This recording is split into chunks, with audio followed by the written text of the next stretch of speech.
Hello everyone, welcome to drama preview. Last part में हमने देखा था कि हयांग किमायन को किस कर देती है और डारिम उन्हें देखे इससे पहले ही जी ह्योक उसे गले लगाकर डिस्ट्रैक्ट कर देता है। अब आगे पर सच ये होता है कि किस हयांग ने पहले की थी। किमायन को कोई इंटरेस्ट ही नहीं था। जब हयांग बोलती है कि वो उसे पसंद करती है और डेट करना चाहती है तो किमायन तुरंत मना कर देता है। वो बताता है कि उसे डारिम पसंद है, लेकिन कभी कन्फेस नहीं कर पाया क्योंकि डर था कि फ्रेंडशिप खत्म न हो जाए। हयांग कहती है कि ठीक है, अगर उसे सच में डारिम पसंद है तो वो खुद उसे डारिम के करीब लाने में मदद करेगी। लेकिन दूसरी ओर जी ह्योक ने सब कुछ गलत समझ लिया था। उसे लग रहा था कि किमायन और हयांग का अफेयर चल रहा है। इसी मिसअंडरस्टैंडिंग के चलते जी ह्योक ने डारिम को गले लगाकर उसे डिस्ट्रैक्ट किया था, ये बोलकर कि उसने बाहर एक नेकेड आदमी को देखा है और वो उसे प्रोटेक्ट कर रहा था। थोड़ी देर बाद दोनों बेंच पर बैठ जाते हैं। जी ह्योक डारिम से कहता है कि जेजू आइलैंड का व्यू याद आ रहा है मुझे, क्योंकि बीच पर जो फीलिंग थी बिल्कुल वही फीलिंग आज भी आ रही है। इसके बाद वो उसे शांति से समझाता है, अगर कभी तुम्हें लगे कि तुम्हें जिंदगी में ट्रू लव नहीं मिला तो तुम खुद को ब्लेम मत करना, क्योंकि एक बार खुद को ब्लेम करना शुरू कर दिया तो रिग्रेट के अलावा और कुछ नहीं मिलेगा तुम्हें।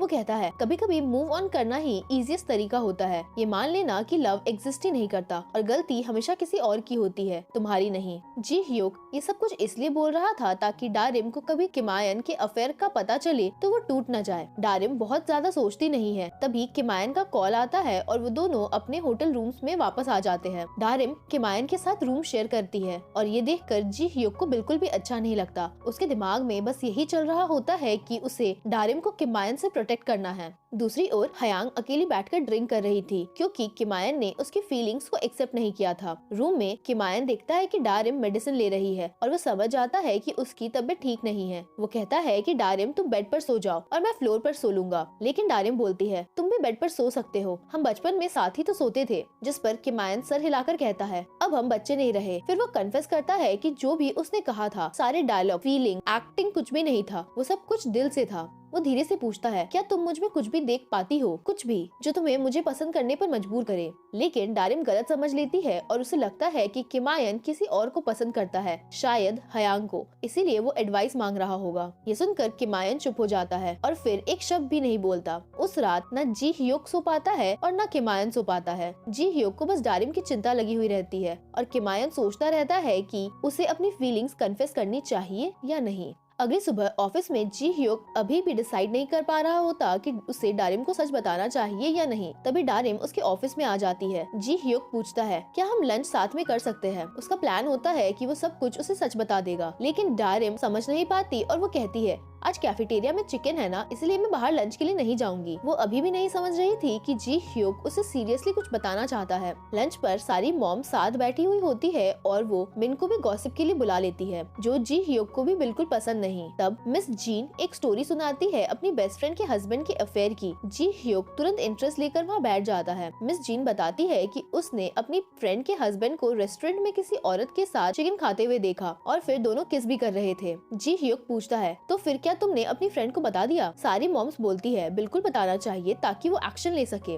लेकिन मिस नैन्सुक डिसएग्री करती है और वो कहती है हो सकता है कि ये सिर्फ एक वीक अफेयर हो जो खुद ही खत्म हो जाए। अगर इंटरफेयर किया तो तुम किसी की शादीशुदा जिंदगी के झगड़े में फंस जाओगी। ये सुनकर जी ह्योक और ज्यादा कंफ्यूज हो जाता है कि उसे डारिम को सच बताना चाहिए या नहीं। उधर हॉस्पिटल में जी ह्योक की मॉम वॉक के लिए निकलती है और एक हस्बैंड को अपनी वाइफ का ख्याल रखते हुए देखती है। वो अकेलापन महसूस करने लगती है। उसे याद आता है कि उसके हस्बैंड ने कभी भी उसका ख्याल नहीं रखा। वो बैठ जाती है। तभी डारिम की मॉम वहाँ आकर सबको स्नैक्स ऑफर करती है। वो जी ह्योक की मदर को भी ऑफर करती है, लेकिन वो मना कर देती है। डारिम की मॉम जी ह्योक की मदर के हाथों पर खुद को चोट पहुँचाने के स्कार्स को नोटिस करती है और अपनी कहानी बताने लगती है कि कैसे अपने हस्बैंड के मरने के बाद उन्होंने भी अपनी जान लेने की कोशिश की, लेकिन अपने बच्चों की वजह से वो रुक गयी। जी ह्योक की मॉम अचानक से उठकर वहाँ से चली जाती है क्योंकि उन्हें किसी और की ट्रैजिक स्टोरी सुनने में कोई इंटरेस्ट नहीं था। फिर डारिम किमायन के पास जाती है और न्यू बेबी लोशन पर उसका रिव्यू मांगती है। वो चाहती थी कि किम जुन पर ट्राई करके फीडबैक दे। किमायन बताता है कि मैं जुन के साथ पूरा दिन रहता हूँ, उसके साथ ही सोता हूँ, इसलिए मैं वही बेबी लोशन खुद पर भी लगाता हूँ ताकि कोई एडल्ट सेंट मेरे बेबी को इरिटेट ना करे। ये सुनकर डारिम को एक जबरदस्त आइडिया आता है। कंपनी ऐसा लोशन बना सकती है जो बेबीज और पेरेंट्स दोनों के लिए सुटेबल हो। वो किमायन के हाथ के पास झुक कर उस लोशन की स्मेल चेक करने लगती है। किमायन थोड़ा नर्वस हो जाता है, लेकिन डारिम तो सिर्फ फीडबैक फीडबैक पर फोकस करती है। अब अगले दिन हयांग के पेरेंट्स गुस्सा हो जाते हैं क्योंकि उसने किमायन जैसे एवरेज फोटोग्राफर को हायर किया था, इसीलिए हयांग झूठ बोल देती है कि ये डिसीजन जी हियोक का था। ये सब सुनकर हयांग के पेरेंट्स डिसाइड करते हैं कि नेक्स्ट वीक वो जी हियोक के साथ डिनर रखेंगे ताकि अपकमिंग एग्जीबिशन के बारे में डिस्कस कर सके। उधर किमायन काम के लिए बहुत ज्यादा केयरफुली रेडी होता है। वो अच्छा दिखना चाहता था ताकि शायद डारिम उसे फाइनली नोटिस करे, लेकिन जैसे ही वो कंपनी पहुंचता है हयांग उसे लिफ्ट के पास मिल जाती है। वो कहती है आज भी तुम्हें मेरे बर्थडे फोटोज लेनी होंगी, अगर मना किया तो मैं सबको सच बता दूंगी। मजबूरी में किमायन हाँ बोल देता है। जब दोनों लिफ्ट से साथ साथ बाहर निकलते हैं तो जी हियोक उन्हें देख लेता है और तुरंत नोटिस करता है कि किमायन आज अनयूजुअली बहुत ज्यादा वेल ड्रेस्ड है। उसका दिमाग फिर से चलता है। उसे लगता है कि ये सब हयांग के लिए कर रहा होगा और शायद लिफ्ट में उन लोगों ने फिर से किस भी किया होगा। मीटिंग के दौरान जब हयांग किमायन के पास बैठने की कोशिश करती है तो जी हियोक तुरंत उन दोनों के बीच में आकर बैठ जाता है। पूरी मीटिंग के टाइम वो किमायन पर नजर रखता है और टेबल के नीचे वो देखता है कि हयांग अपने पैर से किमायन के पैर को टच कर रही है। ये देखकर जी हियोक और ज्यादा गुस्सा हो जाता है। मीटिंग के बाद सब लंच के लिए निकलने लगते हैं, लेकिन डारिम कहती है कि उसका पेट थोड़ा गड़बड़ है, इसीलिए वो नहीं जाएगी। ये सुनकर किमायन उसके साथ जाने लगता है, लेकिन हयांग उसे रोक लेती है और सिग्नल देती है कि उन्हें फोटोशूट के लिए निकलना है। ये सीन देखकर भी जी हियोक फिर से गलत अज्यूम करता है कि वो दोनों कहीं किस करने तो नहीं जा रहे।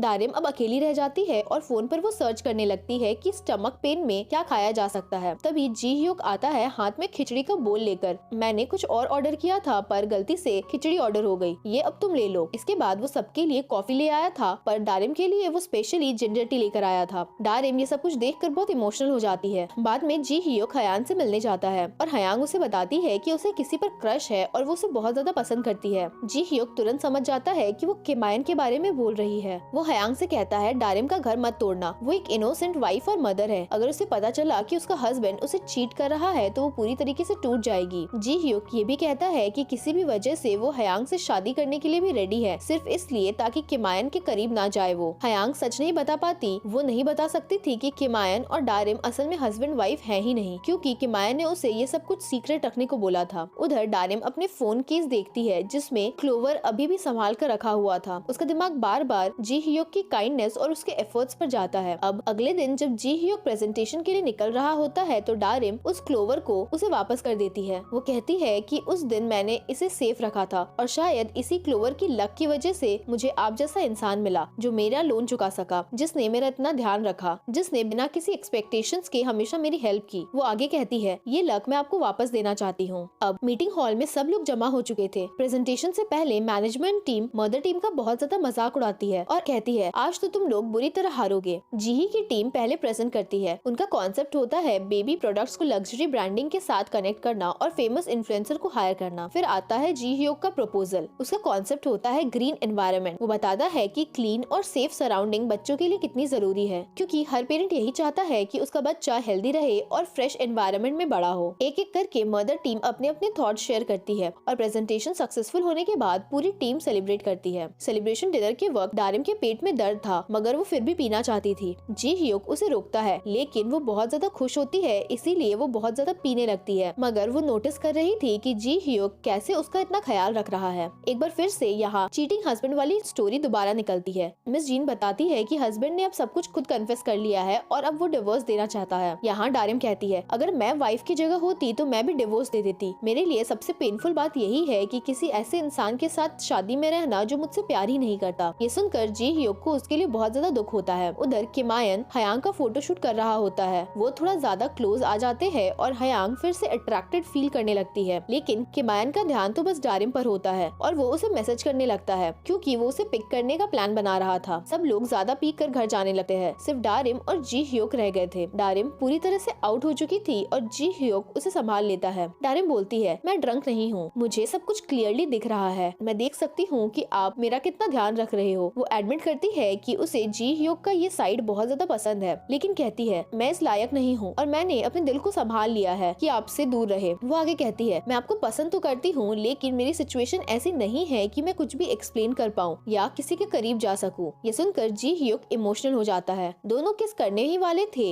लेकिन तभी डारिम बेहोश होकर उसके शोल्डर पर ही सो जाती है। अगली सुबह डारिम किमायन के साथ ब्रेकफास्ट करती है। जब किमायन पूछता है कि कल रात वो घर कैसे आई तो डारिम कहती है टैक्सी लेकर, पर मुझे कुछ भी ढंग से याद नहीं। लेकिन बाद में जब टीम मीटिंग मीटिंग के दौरान डारिम को सब कुछ अचानक से याद आ जाता है। जो कुछ भी उसने जी ह्योक से कहा था वो शर्मा के सीट से उठकर भाग जाती है। बाहर जी ह्योक से टकरा गई थी और उसे तुरंत पूछ लेती है क्या कल रात हमारे बीच कुछ हुआ था, पर वो खुद ही झूठ बोलती है और कहती है कि मुझे कुछ भी याद नहीं। जी ह्योक भी यहाँ झूठ बोल देता है और कहता है मुझे भी कल रात का कुछ याद नहीं। ये सुनकर डारिम राहत की सांस लेती है। उधर जी ही अपने मैनेजर के फोन में एक ब्लरी सा फोटो देखती है। फोटो में थे जी ह्योक और डारिम जो कि बहुत ज्यादा क्लोज दिख रहे थे, लेकिन फेसेस क्लियर नहीं थी। वो मैनेजर को कहती है कि और प्रूफ कलेक्ट करो। उनका प्लान होता है कि जी ह्योक को एक्सपोज किया जाए, ये दिखाकर कि वो एक शादीशुदा औरत के साथ चक्कर चला रहा है ताकि उसकी इमेज डिस्ट्रॉय हो जाए और उसका प्रोजेक्ट उसके हाथ से चला जाए। उसी रात डारिम ऑफिस में लेट तक रुककर अपने प्रोजेक्ट पर काम कर रही होती है। जी ह्योक भी उसकी मदद के लिए रुक जाता है। जब वो डॉक्यूमेंट्स लेने के लिए अंदर जाता है तभी डारिम के पेट में बहुत ज्यादा दर्द होने लगता है। उसकी कंडीशन तेजी से खराब हो जाती है और जी ह्योक डिसाइड करता है कि वो उसे हॉस्पिटल ले जाएगा। डारिम मना कर रही थी लेकिन जी ह्योक बोलता है तुम्हारे सारे ऑर्गन्स टेक्निकली अभी भी मेरे हैं, इसीलिए मैं उन्हें प्रोटेक्ट करने के लिए तुम्हें हॉस्पिटल ले जा रहा हूँ। वो उसे जल्दी से हॉस्पिटल ले जाता है जहाँ डॉक्टर्स तुरंत उसे एडमिट कर लेते हैं। डारिम बेहोश हो जाती है। ट्रीटमेंट के दौरान किमायन डारिम के फोन पर कॉल करता है लेकिन कॉल जी ह्योक देख लेता है पर रिसीव नहीं करता। डारिम को इतनी तकलीफ में देखकर जी ह्योक एक बात क्लियरली समझ लेता है कि अब से अगर उसे कोई भी प्रोटेक्ट करेगा तो वो सिर्फ और सिर्फ मैं हूँगा। अब एपिसोड के नेक्स्ट सीन में किमायन और डारिम की मॉम साथ बैठे थे।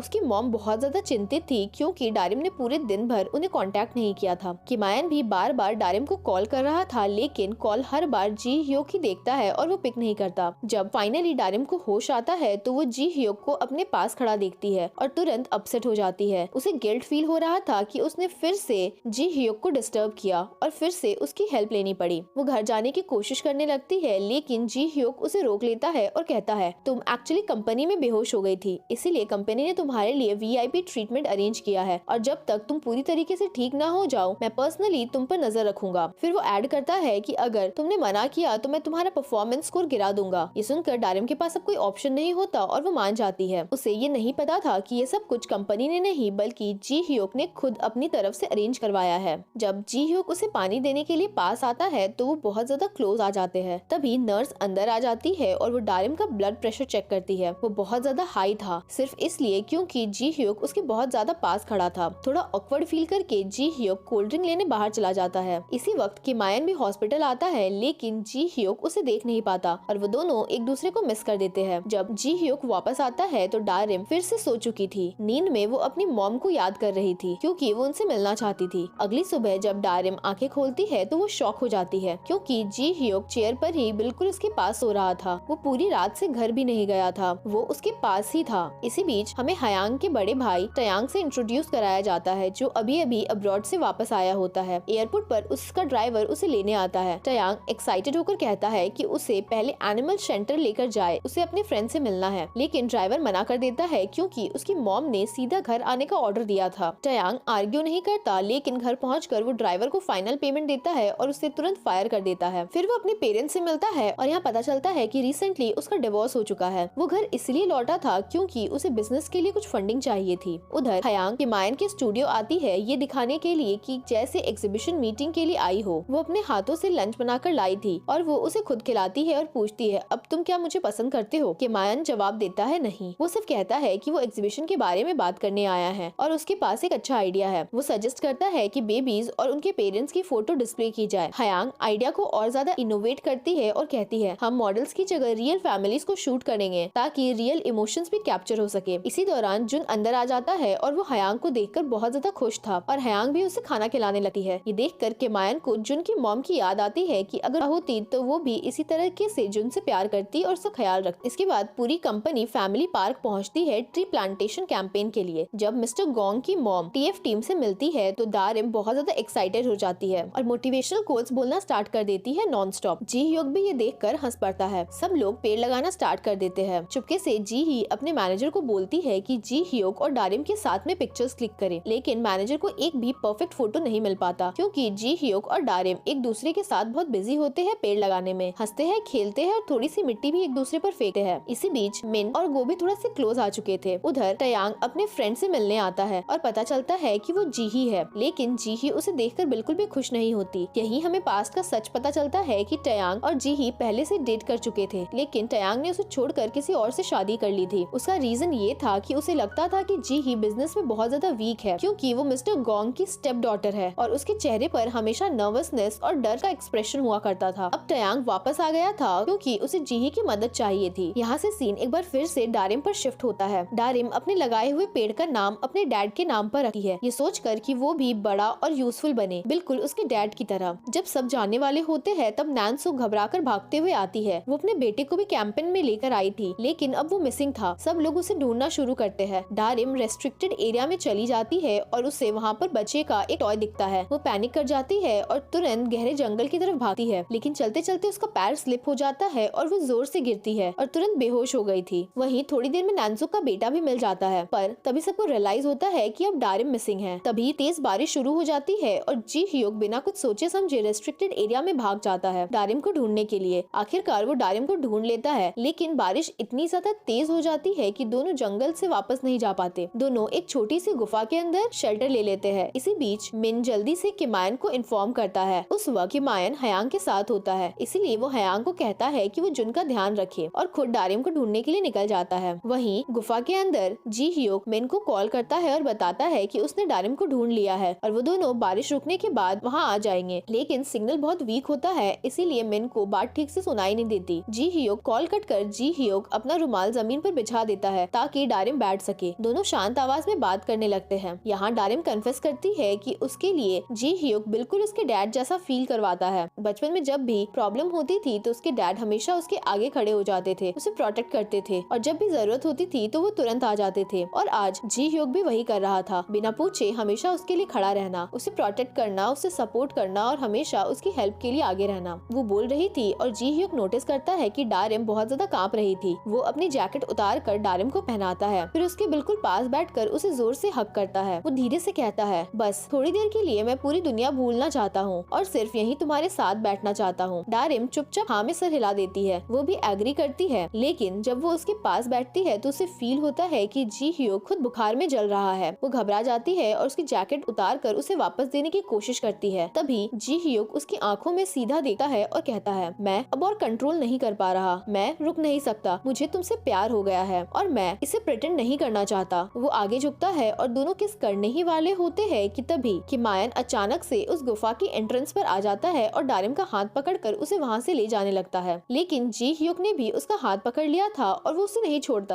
वक्त बाकी टीम मेंबर्स भी वहां आ जाते हैं और जी ह्यूक को मजबूरन डारिम का हाथ छोड़ना पड़ता है। इसके बाद किमायन डारिम को वहां से लेकर चला जाता है। दूसरी ओर पार्क में हयांग जुन का बहुत अच्छे से ख्याल रख रही थी और मौका देखकर किमायन के बारे में वो सब कुछ पूछ लेती है कि उसे क्या पसंद है, क्या ना पसंद है, उसके क्या हैबिट्स है, सब कुछ। घर जाते वक्त किमायन डारिम से कहता है कि वो उसका पूरा लोन चुका देगा और जरूरत पड़ी तो वो एग्जीबिशन वालों से एडवांस भी ले लेगा, लेकिन उसकी एक कंडीशन होती है कि डारिम को अपनी जॉब छोड़नी होगी। उसे बिल्कुल पसंद नहीं आ रहा था कि जी ह्यूक उसके इतना क्लोज आ रहा है और वो जी ह्यूक की इंटेंशन पर भरोसा नहीं करता। डारिम ये सुनकर बहुत ज्यादा स्ट्रांगली ओपोज करती है और कहती है कि जी ह्यूक सिर्फ उसका बॉस है और उसने कुछ भी गलत नहीं किया। ये सुनकर किमायन और ज्यादा गुस्सा हो जाता है और डारिम को उसकी फीलिंग्स का अंदाजा भी नहीं था और ये बात उसे और ज्यादा फ्रस्ट्रेट कर देती है। उधर जी ह्यूक भी ठीक नहीं होता। वो अभी भी यही मानता है कि किमायन डारिम का हस्बैंड है और अब उसे पूरा यकीन हो जाता है कि डारिम कभी भी उसके लिए अपनी शादी नहीं छोड़ेगी। उसके पास रहना सिर्फ दर्द और बढ़ा रहा होता है। उसे लगने लगा था कि अब वो भी धीरे धीरे अपने डैड जैसा बनता जा रहा है। एक शादीशुदा औरत के साथ इन्वॉल्व होना, लाइन क्रॉस करना जो उसे नहीं करनी चाहिए थी, चाहे उसके लिए ये प्यार हो, लेकिन दुनिया के लिए ये सिर्फ और सिर्फ एक अफेयर दिखेगा। और ये सोचकर वो अंदर ही अंदर टूटता जा रहा था। अब अगले दिन जी ह्यूक की मॉम हॉस्पिटल के रूम से भाग जाती है जब वो मिस्टर गोंग और उनकी टीम को प्रेस के लिए फोटोज की बात करते हुए सुन लेती है। सब असिस्टेंट पूरे हॉस्पिटल में उन्हें ढूंढने लगते हैं, लेकिन डारिम की मॉम उन्हें सबसे पहले मिलती है और वो उन्हें रेस्टरूम में छुपा लेती हैं और शांत होने के बाद उनकी मदद करती हैं। जी ह्यूक की मॉम बहुत ज्यादा डरी हुई थी और जब वो अपनी पूरी लाइफ की बातें डारिम की मदर को बताती है तो वो उन्हें प्यार से कहती है कि उन्हें बहुत पहले ही अपने हस्बैंड को छोड़ देना चाहिए था ताकि कम से कम उनके बच्चे रोज उन्हें टूटते हुए तो नहीं देखते। ये बात सच होती है कि जी ह्यूक कभी भी नहीं चाहता था कि उसकी मॉम इस तरीके से जिए। अब कुछ वक्त बाद एम्प्लॉइज को उनकी फर्स्ट सैलरी मिलती है और डारिम इमोशनल थी। वो तुरंत डिसाइड करती है कि सबसे पहले जी ह्यूक को पैसे वापस वापस करेगी, लेकिन खाली हाथ नहीं जाना चाहती थी, इसीलिए उसके लिए वो एक छोटा सा गिफ्ट भी खरीदती है। जब वो ऑफिस जाकर उसे देना चाहती थी तो मिन उसे बताता है कि जी ह्योक आज ऑफिस नहीं आया, वो बहुत ज्यादा बीमार है। वहीं घर पर जी ह्योक को नींद नहीं आ रही होती, वो बस डारिम और किमायन के बारे में सोच रहा था। उसके डैड की परछाई फिर से उसके दिमाग में आती है और उसे लगता है कि वो बिल्कुल वही इंसान बनता जा रहा है जिससे वो नफरत करता था। दूसरी ओर डारिम ह्योक के लिए परेशान थी। वो मेडिसिन और डिनर खरीदती है और उसके घर पर आ जाती है उसे देखने के लिए, लेकिन जब जी ह्योक दरवाजा खोलता है और डारिम को अपने सामने खड़ा देखता है तो वो बहुत ही ज्यादा कठोर आवाज में उससे कहता है, क्या तुम्हारे हस्बैंड किमायन को पता है कि उसकी वाइफ इतनी रात को किसी और आदमी से मिलने आई है? ये बात सुन डारिम को बहुत ज्यादा हर्ट होता है। वो धीरे से सॉरी बोलती है और खाना और मेडिसिन का बैग जमीन पर रखकर आंखों में आंसू लिए वहाँ से चली जाती है। सब कुछ उसकी वजह से बिगड़ता जा रहा था और उसे समझ नहीं आ रहा था कि इसे कैसे ठीक करे। बाद में जी ह्योक पूरी कोशिश करता है कि डारिम से मूव ऑन करने की। डेस्परेशन में वो हयांग से कहता है कि वो जितनी जल्दी हो सके शादी करना चाहता है। अगले ही दिन वो अपनी मॉम के साथ हयांग के पेरेंट्स से मिलने भी चला जाता है, लेकिन जी ह्योक की मॉम को कुछ ठीक नहीं लगता। उनका बेटा बिल्कुल भी खुश नहीं दिख रहा था और उसने उन्हें कभी भी एक बार भी ये नहीं बोला कि वो हयांग को पसंद करता है। फिर भी अब दोनों फैमिलीज लंच पर बैठे थे। टयांग भी जी ह्योक का थैंक्स करता है और कहता है कि जब से जी ह्योक स्टार्टअप से हटा है उसका रास्ता अब क्लियर हो चुका है और उसका काम भी अब अच्छा चल रहा है। तभी जी ह्योक सबके सामने अनाउंस कर देता है कि जितनी जल्दी हो सके वो शादी करना चाहता है। इतना ही नहीं, वो कहता है कि नेक्स्ट वीक एंगेजमेंट के लिए भी वो रेडी है। ये सब सुन हयांग एक पल के लिए फ्रीज हो जाती है। वो कंफ्यूज थी और मीटिंग के बाद वो सीधा उसे बात करने की कोशिश करती है और कहती है कि ये सब कुछ तुम डारिम की वजह से कर रहे हो ना। वो खुद भी कहती है कि उसे इस शादी करने में कोई इंटरेस्ट नहीं है। वो एंगेजमेंट करने से मना करती है, लेकिन जी ह्योक उसे कहता है तुम्हें भी पता है कि अगर तुमने एंगेजमेंट करने से मना कर दिया तो तुम्हारी फैमिली तुम्हें जिंदगी भर घर में बंद करके रख देगी। और ये बात सच में सच होती है। उधर मिस्टर गोंग अपनी वाइफ को डांट रहा होता है कि उसने हयांग के पेरेंट्स के सामने ठीक से बिहेव नहीं किया और गुस्से में वो असली रीजन बोल देता है कि जी ह्योक शादी सिर्फ इसलिए कर रहा है ताकि मिस्टर गोंग अपनी वाइफ को डिवोर्स दे सके। ये सुनकर जी ह्योक की मॉम को अपने बेटे के लिए बहुत ज्यादा बुरा लगता है। दूसरी ओर जी ही और टयांग बात कर रहे होते हैं। जी ही बहुत ज्यादा अपसेट होती है कि अगर जी ह्योक और हयांग की शादी हो गई तो मिस्टर गोंग पूरी कंपनी जी ह्योक को देने के लिए रेडी हो जाएंगे। इसी मौके का फायदा उठाकर टयांग उससे भड़काता है और कहता है कि अगर जी ही चाहे तो वो एंगेजमेंट तोड़ने में उसकी मदद कर सकता है। आखिरकार जी ही ने पूरी जिंदगी कंपनी के लिए काम किया है, सिर्फ अपने फादर से थोड़ा सा रिकॉग्नाइजेशन पाने के लिए, और फिर भी मिस्टर गोंग सब कुछ जी ह्योक को देना वाले है सिर्फ इसलिए क्योंकि जी ही उनकी बायोलॉजिकल डॉटर नहीं है। ये सब सुनते ही जी ही गुस्से में वहाँ से चली जाती है। अब अगले दिन जी ह्योक और हयांग की एंगेजमेंट न्यूज हर जगह फैल चुकी थी और इस न्यूज से सबसे ज्यादा इरिटेट जी ही होती है। वो अपने मैनेजर को ऑर्डर देती है कि चुके से जी ह्योक और डारिम की फोटोज निकाले, ऐसी फोटोज जो एंगेजमेंट को ऑफिशियल होने से पहले ही तोड़ दे। उधर ऑफिस जाने से पहले डारिम के दिमाग में सिर्फ जी ह्योक ही चल रहा था। छोटी छोटी बातों में वो बस डिस्ट्रैक्ट हो जा रही थी और जैसे ही वो ऑफिस पहुंचती है उसे एक और बड़ा शॉक लगता है जी ह्योक की एंगेजमेंट न्यूज का। न्यूज देखते ही उसे अजीब सा फील होने लगता है और वो बहुत ज्यादा उदास हो जाती है। वो सीधा टेरेस पर जाकर थोड़ा सा ब्रेक लेती है और खुद को समझाने लगती है। वो याद दिलाती है खुद को कि उसने कंपनी जी ह्योक की वजह से नहीं ज्वाइन की थी, वो यहाँ सिर्फ और सिर्फ मेहनत से काम करने आई थी। इसीलिए वो खुद को डिस्ट्रैक्ट होने से बचाती है और हयांग को कोई गलतफहमी ना हो इसीलिए वो डिसाइड करती है कि वो खुद को जी ह्योक से दूर रखेगी। डारिम जी ह्योक के ऑफिस जाकर उसे सॉरी बोलती है। इसके बाद वो उसे अवॉइड करना लगती है, लेकिन न चाहते हुए भी दोनों बार बार गलती से एक दूसरे से टकरा जाते हैं। आखिरकार दोनों एक साथ कॉफी बना रहे थे, तब गरम गरम कॉफी सीधा डारिम के हाथ पर गिरती है और उसका हाथ जल जाता है। ये देखकर जी ह्योक तुरंत बर्फ उठाता है और उसके हाथ पर लगाने लगता है। फिर वो गुस्से में बोल पड़ता है, क्यों तुम अपना ख्याल नहीं रखती? क्यों बार बार मुझे मजबूर करती हो कि मैं तुम्हारी फिक्र करूं? क्यों तुम मुझे बार बार खुद के लिए चिंतित कर देती हो? अब यहाँ से सीन हयांग पर शिफ्ट होता है और वो अपनी मॉम को बताती है कि वो ये शादी नहीं करना चाहती और उसे कोई और पसंद है, लेकिन उसकी मॉम सब कुछ इग्नोर कर देती है और कहती है कि तुम्हें सिर्फ एंगेजमेंट की प्रिपरेशन पर फोकस करना चाहिए। इसके बाद हम जी ही के मैनेजर को देखते हैं जो कि जी ह्योक को एक नया मार्केटिंग प्लान बता रहा था। नॉर्मली कंपनी 4 बच्चों वाली फैमिलीज को फ्री किट भेजती है, लेकिन इस बार प्लान है कि सीधा बच्चों से मिलकर सर्वे करना। मैनेजर चाहता था कि जी ह्योक अपनी टीम के एक मेंबर के साथ जाए और ये पूरा प्लान करे, और ये पूरा प्लान असल में जी ही का बनाया हुआ था ताकि जी ह्योक और डारिम को किसी सिचुएशन में फंसा सके और वो एंगेजमेंट तोड़ दे। उसी दिन घर जाते वक्त डारिम एक बड़ा स्क्रीन देखती है जिसमें उसका एडवर्टाइजमेंट चल रहा होता है। वो तुरंत जी ह्योक की पुरानी बातें याद करने लगती है, लेकिन ये यादें उसे ज्यादा उदास कर देती है क्योंकि जी ह्योक अब उससे दूर जाने वाला था। उसे लगता है कि उसने उसे बहुत ज्यादा परेशान किया है, हमेशा मदद मांगकर और हमेशा उस पर डिपेंड रहकर। लेकिन अगले दिन जब जी ह्यूक बोट से आइलैंड जाता है सर्वे के लिए, जहाँ एक फैमिली के 4 बच्चे होते हैं, तो वो देखकर शॉक हो जाता है कि उसकी टीम का मेंबर पहले से ही वहाँ मौजूद है और वो कोई और नहीं बल्कि डारिम होती है। समंदर देखते ही उन्हें साथ बिताया हुआ टाइम याद आने लगता है। ये बात उसे और फ्रस्ट्रेट कर देता है। वो अंदर ही अंदर सोचता है कि मैनेजर ने उसे पहले क्यों नहीं बताया कि डारिम भी साथ होगी। मैनेजर जानबूझकर दोनों को वहाँ अकेला छोड़कर वहाँ से चला जाता है। इसके बाद आइलैंड पहुंचकर वो बच्चों से मिलते हैं और मैनेजर एक बार फिर से चाल चलता है। वो पेरेंट्स को डेट पर भेजने के बहाने बनाकर ले जाता है और जी ह्यूक और डारिम को अकेले बच्चों के साथ छोड़ देता है। इस वजह से पूरा दिन ये दोनों बच्चों का ख्याल रखते हैं। बच्चों के साथ रहकर इनका मूड खुद ब खुद हल्का हो जाता है और वो अपनी सारी प्रॉब्लम्स भूल जाते हैं और बस उस मोमेंट को एंजॉय कर रहे थे। बाद में मैनेजर उन्हें इतना बिजी रखता है कि लास्ट बोट भी मिस हो जाती है। अब उनके पास रात भर आइलैंड पर रुकने के अलावा और कोई ऑप्शन नहीं था। मैनेजर पहले ही गेस्ट हाउस वाली को फोन करके बोल देता है कि जी ह्यूक और डारिम को सिर्फ एक ही रूम देना, और क्योंकि पास में कोई और गेस्ट हाउस नहीं होता तो दोनों के पास रूम शेयर करने के अलावा और कोई ऑप्शन भी नहीं बचता। जब डारिम शावर लेकर रूम में आती है तो जी ह्यूक उसे देखे बिना रह नहीं पाता। तभी रूम में एक स्पाइडर आ जाता है और जी ह्यूक घबरा जाता है। वहीं डारिम भी डर के भागने की कोशिश करती है, लेकिन दोनों इतना जोर से चिल्लाने लगते हैं और उनकी चीखें सुनकर मैनेजर गलत समझ लेता है और चुपके से उनकी फोटोज क्लिक करने लगता है। स्पाइडर को फाइनली बाहर निकाल कर वो दोनों चैन से सोते हैं। डारिम यहाँ जी ह्यूक से बात करने की कोशिश करती है और वो कहती है कि आज उन्होंने बच्चों के साथ कितना अच्छा टाइम स्पेंड किया, लेकिन जी ह्यूक बात नहीं करना चाहता था। वो कहता है जल्दी सो जाओ ताकि सुबह फर्स्ट बोट से हम वापस जा सके। रात को जब जी ह्यूक की आंख खुलती है तो वो देखता है कि डारिम उसकी तरफ मुंह करके सो रही है। ये देखकर वो इमोशनल हो जाता है। वो चुपचाप रूम से बाहर निकलकर सीधा पानी के किनारे जाकर खड़ा होता है।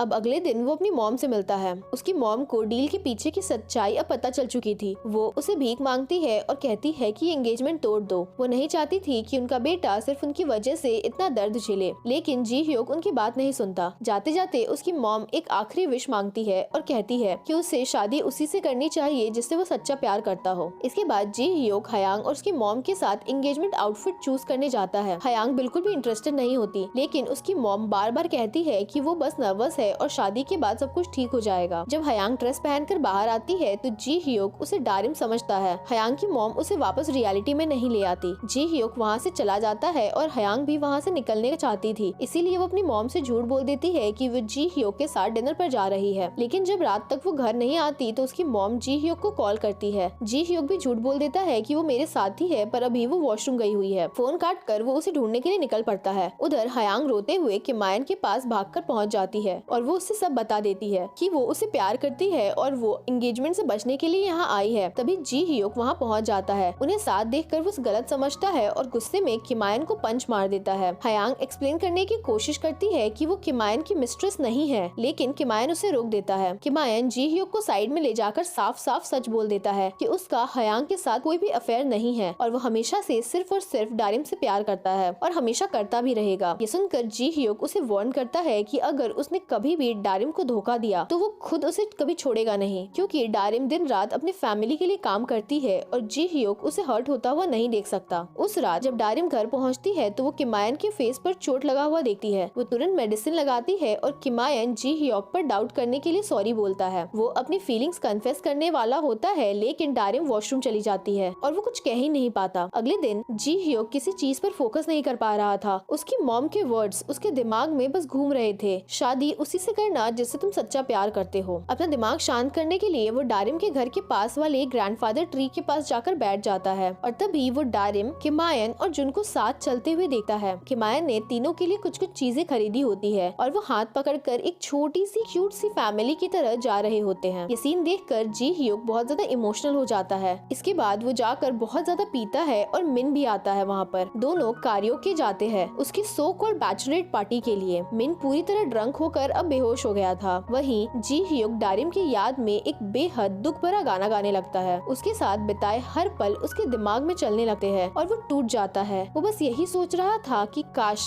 वो दोनों साथ हो पाते, काश कि उनके बीच सब कुछ ठीक हो जाता। अब अगले दिन जी ह्यूक की एंगेजमेंट होती है। जी ह्यूक की मॉम एंगेजमेंट के लिए रेडी होती है और बालों को सेट करते हुए ड्रेस को एडजस्ट करती हैं। उनके कान में डारिम की मॉम के वर्ड्स घूम रहे थे। वो सच जानती थी कि जी ह्यूक सिर्फ और सिर्फ उनकी खुशी के लिए ये शादी कर रहा है। इसी दिन जिस पैलेस में एंगेजमेंट हो रही रही थी हम देखते हैं कि किमायन और डारिम दोनों वहाँ पर किमायन के दोस्त के बर्थडे पार्टी के लिए आए हुए होते हैं। डारिम को बिल्कुल भी आइडिया नहीं होता कि जी ह्यूक भी वहीं होगा, इसीलिए जब जुन उसे आंटी बोल देता है तो वो उसे बिल्कुल भी नहीं रोकती। तभी किमायन का एक दोस्त आता है और डारिम और किमायन को साथ देखकर मजाक में कहता है, अब तो तुम दोनों को सीधा शादी ही कर लेनी चाहिए। जिस पर डारिम जल्दी से क्लैरिफाई करती है और कहती है, अरे नहीं नहीं, हम तो बस दोस्त है। वहीं दूर खड़ा जी ह्यूक ये सब कुछ सुन लेता है। इसी के साथ ये पार्ट यहीं खत्म होता है। ड्रामा में आगे क्या होता है ये जानने के लिए चैनल को सब्सक्राइब कर ले और वीडियो आपको कैसी लगी ये मुझे कमेंट करके जरूर बताएं। साथ ही अगर मेरी मेहनत आपको जरा से भी पसंद आ रही हो तो इसे लाइक करें और शेयर करना ना भूले। Thanks for watching.